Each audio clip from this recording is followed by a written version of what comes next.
हाँ जी। तो हमने इससे पहले preamble of our Indian constitution के बारे में पढ़ा था। आज हम हिस्टोरिकल बैकग्राउंड ऑफ कॉन्स्टिट्यूशन के बारे में पढ़ेंगे।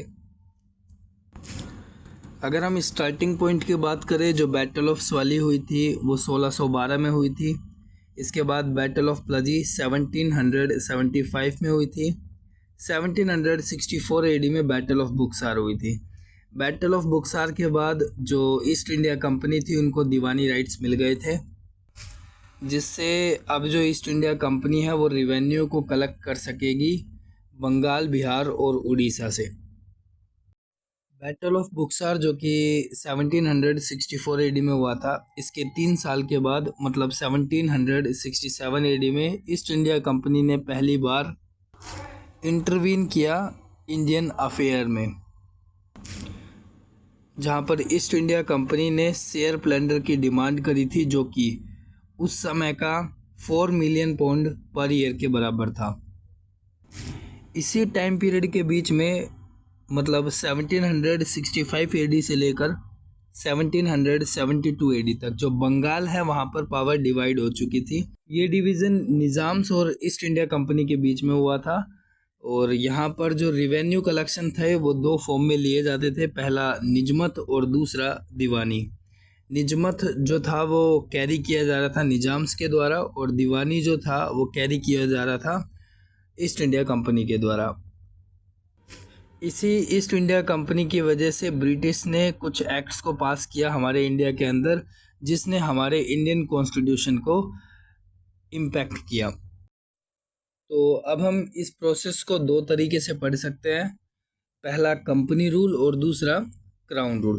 पहला जो फेज था कंपनी रूल वाला वो 1773 से लेकर 1858 एडी तक चला था। इसके बाद जो पावर थी वो क्राउन रूल ने ले ली थी, और जो कि 1858 एडी से लेकर 1947 मतलब हमारी आज़ादी तक चला था।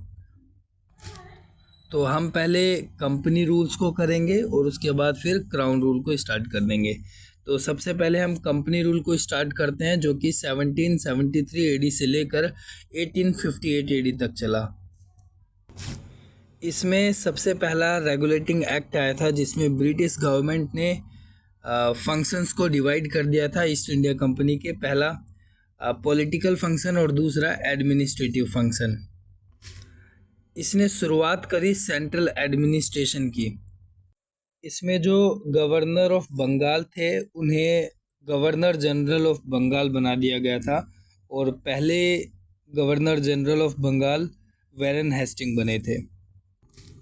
इसी एक्ट के जरिए कोर्ट ऑफ डायरेक्टर बनाए गए थे, और ये जो कोर्ट ऑफ डायरेक्टर थे ये गवर्निंग बॉडी की तरह होंगे ईस्ट इंडिया कंपनी के लिए, जो कि रिपोर्ट दिया करेंगे ब्रिटिश गवर्नमेंट को सिविल, मिलिट्री की और रिवेन्यू कलेक्शन जो कि इंडिया के द्वारा हुआ है। इसके बाद इन्होंने एग्जीक्यूटिव काउंसिल भी फॉर्म करी, जिसमें 4+1 मेंबर्स की एक बॉडी थी। इसमें जो गवर्नर ऑफ बॉम्बे होंगे और गवर्नर ऑफ मद्रास होंगे उनको सबऑर्डिनेट कर दिया गया गवर्नर जनरल ऑफ बंगाल के अंडर में। इसी बीच सुप्रीम कोर्ट को इस्टेब्लिश किया गया था कलकत्ता के अंदर, और जो कि 1774 एडी में हुआ था। 1781 की अमेंडमेंट डिफाइन करती है ज्यूरिडिक्शन ऑफ सुप्रीम कोर्ट को, जहां पर पावर ऑफ सुप्रीम कोर्ट को डिफाइन किया गया है। यहाँ पर पर्सनल लॉ जो थे उनको एडमिनिस्ट्रेशन करने की पावर सुप्रीम कोर्ट को दे दी गई थी। फिर फाइनली इसी के 3 साल के बाद मतलब 1784 एडी में पिट्स इंडिया एक्ट आता है, जिसे हम पिट्स इंडिया एक्ट ऑफ 1784 के नाम से जानते हैं, जहां पर ब्रिटिश गवर्नमेंट का जो कंट्रोल है ईस्ट इंडिया कंपनी की तरफ वो बढ़ता चला जाता है। इसी में जो ईस्ट इंडिया कंपनी का जो कंट्रोल था जिन एरियो पे, उन एरियाज को ब्रिटिश पोजेशन एरियाज के नाम से जाना जाता था।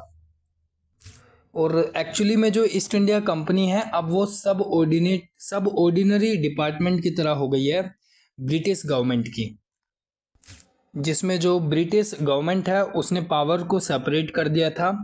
जैसे पॉलिटिकल फंक्शंस जो है वो गवर्नमेंट के कंट्रोल में रहता था, और जो कमर्शियल फंक्शन है वो ईस्ट इंडिया कंपनी के कंट्रोल में रहा करता था। इसी कारण से जो ब्रिटिश गवर्नमेंट है उन्होंने दो बॉडीज बनाई। पहली बॉडी का नाम है बोर्ड ऑफ कंट्रोल, जो कि पॉलिटिकल फंक्शंस को देखा करती थी, और कोर्ट ऑफ डायरेक्टर जो कि कमर्शियल फंक्शंस को देखा करती थी। इसी में जो पिट्स इंडिया एक्ट था 1784 का, जिसमें 3 चार्टर एक्ट को इंट्रोड्यूस किया था। जैसे जो सबसे पहला चार्टर एक्ट था वो 1813 एडी को आया, दूसरा चार्टर एक्ट 1833, और तीसरा चार्टर एक्ट जो था वो 1853 एडी में आया था। मतलब 20-20 साल का जो गैप था उसमें हर चार्टर एक्ट आए, जैसे 1813, 1833, 1853। अगर हम बात करें जो डिफरेंस क्या कहा जाया जा सकता है कि रेगुलेटिंग एक्ट में और चार्टर एक्ट में क्या डिफरेंस होता है। रेगुलेटिंग एक्ट जो है वो नाम से ही पता चलता है कि ये जो लॉज हैं उनको रेगुलेट करने के लिए बनाया जाता था। इसमें कोई प्रोविज़न ऐड किए जाते थे या पुराने प्रोविजंस को रिमूव किया जाता था। लेकिन जो चार्टर एक्ट हुआ करता था वो रिन्यूअल ऑफ द लाइसेंस की बात किया करता था। अब जो 3 चार्टर एक्ट थे जो कि 1813 में, 1833 में और 1853 में आए थे, उन्हें हम इलेबोरेटिव तरीके से स्टडी करने की कोशिश करेंगे। सबसे पहला जो चार्टर एक्ट था जो कि 1813 में आया था, जिसमें जो ईस्ट इंडिया कंपनी की जो मोनोपोली थी उसको ऑलमोस्ट फिनिश सा कर दिया था, क्योंकि इसमें जो ब्रिटेन था वो ट्रेड को नहीं कर पा रहा था यूरोप के अंदर, क्योंकि जो ईस्ट इंडिया कंपनी की थी वहाँ पर मोनोपोली थी। इसके बाद दूसरा चार्टर एक्ट आता है 1833 एडी में, जिसमें जो कंपनी को लीज पर 20 साल का लाइसेंस उसका बढ़ा दिया जाता है, लेकिन इसके साथ साथ कंपनी की रेस्ट्रिक्शन भी इंक्रीज की जाती है। इसमें जो सबसे पहली रेस्ट्रिक्शन इंक्रीज की, जो ईस्ट इंडिया कंपनी है उसकी मोनोपोली को एंड कर दिया गया।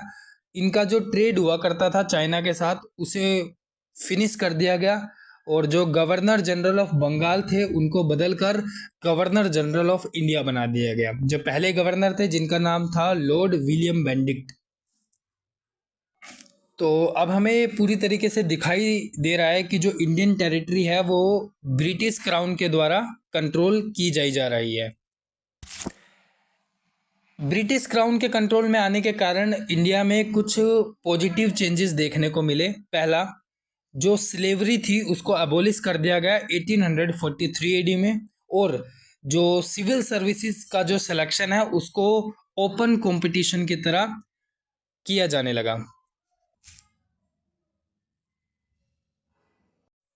जो लास्ट चार्टर एक्ट है जिसका नाम है 1853, द चार्टर एक्ट ऑफ 1853, जिसमें हमें लोकल रिप्रेजेंटेशन फर्स्ट टाइम देखने को मिला लेजिस्लेटिव काउंसिल में, जिसमें टोटल 6 मेंबर रहा करते थे, जिनमें से जो 4 मेंबर है उनको लोकल गवर्नमेंट के द्वारा अपॉइंट किया जाता था, और जो गवर्नमेंट हुआ करती थी वो आगरा, मद्रास, बॉम्बे और बंगाल की तरफ से मानी जाती थी।